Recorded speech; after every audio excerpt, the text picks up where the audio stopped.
Warahmatullahi wabarakatuh. Sahabat semua, kembali lagi di Wow Channel. Sebelum memulai pembahasan, yuk sama-sama dukung channel ini dengan cara tekan tombol subscribe dan jangan lupa bunyikan loncengnya ya, agar kalian tidak ketinggalan video terbaru dari kita. Nah, pada video kali ini kita akan membahas tentang COVID-19 dan kenali macam-macam masker serta fungsi dalam mencegah penularan virus corona. Berikut kita akan membahas mengenai masker dalam upaya pencegahan virus corona.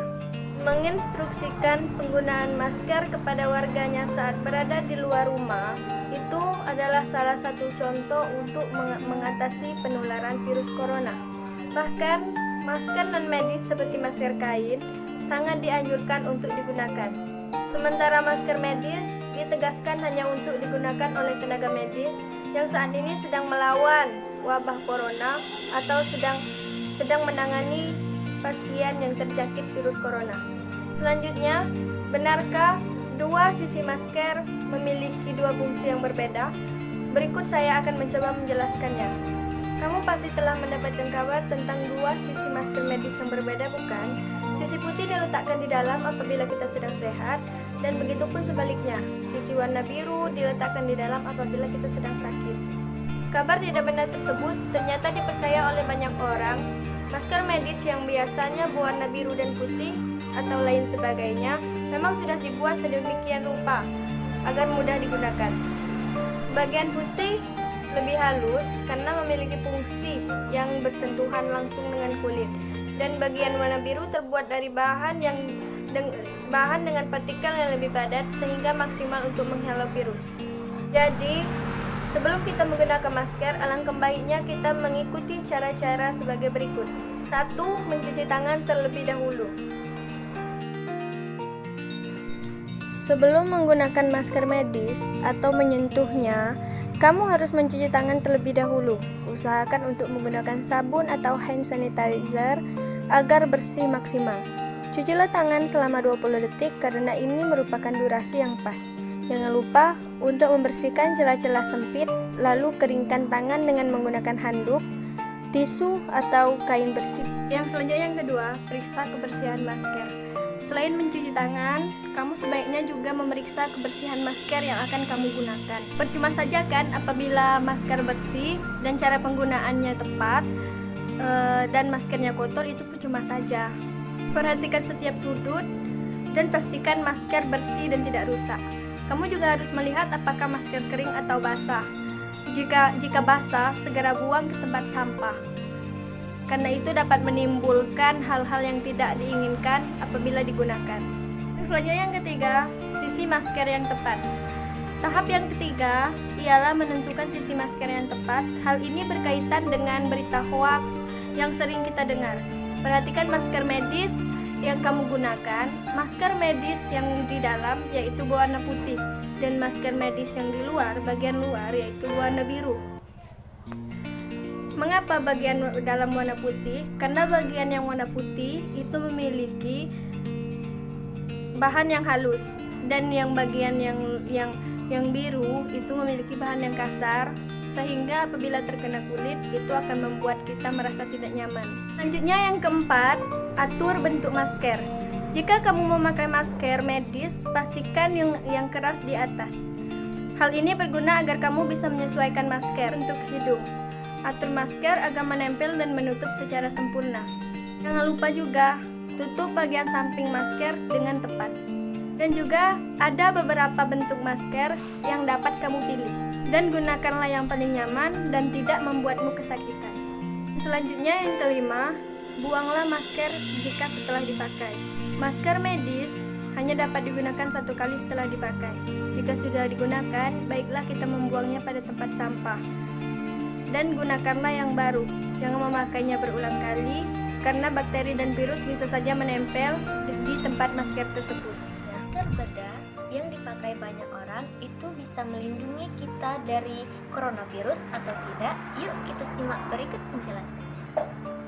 Karena menjelaskan, sejatinya digunakan oleh dokter untuk melindungi pasien mereka dari kuman yang ditularkan dari mulut. Selain itu, seorang dokter penyakit menular mengatakan bahwa masker bisa melindungi percikan air liur orang yang terinfeksi memasuki tubuh orang lewat bersin atau batuk.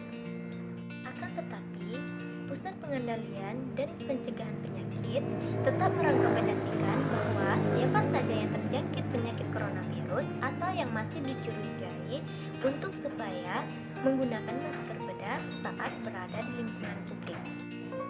Masker yang menutupi hidung dan mulut sering terbuat dari bahan yang tipis dan tidak sempurna, menutupi kontur wajah sehingga ada ruang dan celah yang bisa membentuk pipi dan mulut sehingga udara bisa masuk dan keluar. Sehingga saat batuk, pengguna bisa merasakan embusan udara yang keluar dari masker. Menurut Adalja, percikan itulah yang menjadi dalang penyebaran coronavirus. Persoalannya, ketika seseorang memakai masker bedah, orang tetap saja menyelipkan tangannya untuk menggaruk wajah sehingga membuat hidung dan mulut terpapar secara kontaminan. Oleh karena itu, masker kain dianggap kurang efektif dalam melindungi diri kita dari virus termasuk virus corona. Selanjutnya, saya akan menjelaskan mengenai masker kain. Hingga saat ini belum ada penelitian yang mengatakan bahwa masker kain bisa melindungi diri kita dari coronavirus. Terlepas dari itu, berdasarkan penelitian saat wabah, masker tipe apapun, entah itu masker inspirator ataupun masker bedah, ternyata cukup membantu mengurangi risiko infeksi asalkan digunakan secara konsisten. Ada beberapa studi yang menunjukkan dibandingkan masker kain, masker bedah, masker inspirator N95 lebih efektif dalam melindungi diri kita dari debu, virus, dan bakteri, serta dapat melindungi diri kita dari percikan air liur atau dahak orang ketika ia bersin atau Berikut ini adalah beberapa alasan mengapa masker kain kurang efektif dalam mengurangi penularan virus corona. Yang pertama yaitu masker medis bukanlah peralatan medis dan belum diuji dengan standar medis yang diakui. Yang kedua adalah kain yang digunakan tidak sama dengan bahan masker bedah atau masker N95. Yang ketiga adalah ujung pada masker kain tersebut cenderung longgar sehingga tidak dapat menutupi area di sekitar hidung maupun mulut dengan sempurna. Yang keempat adalah masker kain tidak dapat mencegah masuknya virus ke dalam mulut maupun hidung melalui udara. Yang kelima adalah masker kain justru berisiko meningkatkan resiko virus masuk ke dalam tubuh karena masker ini mudah bergerak dan longgar. Sehingga pemakaiannya perlu berulang kali menyentuh wajah untuk menyesuaikan posisi masker. Kelangkaan masker medis di pasar merupakan imbas dari merebaknya virus corona jenis baru ini yaitu COVID-19. Sehingga beberapa orang memilih untuk beralih ke masker kain sebagai pengganti masker medis untuk menangkal penyebaran virus corona. Meskipun memilih menggunakan masker kain, namun penggunaannya juga harus sesuai dengan anjuran. Nah, kali ini kita akan membahas apa sih yang harus diperhatikan saat kita menggunakan masker kain. Yang pertama yaitu pastikan penggunaannya tepat pada hidung dan mulut. Yang kedua adalah gunakan masker kain yang memiliki double layer kain dan periksa bahan masker kain yang dibuat.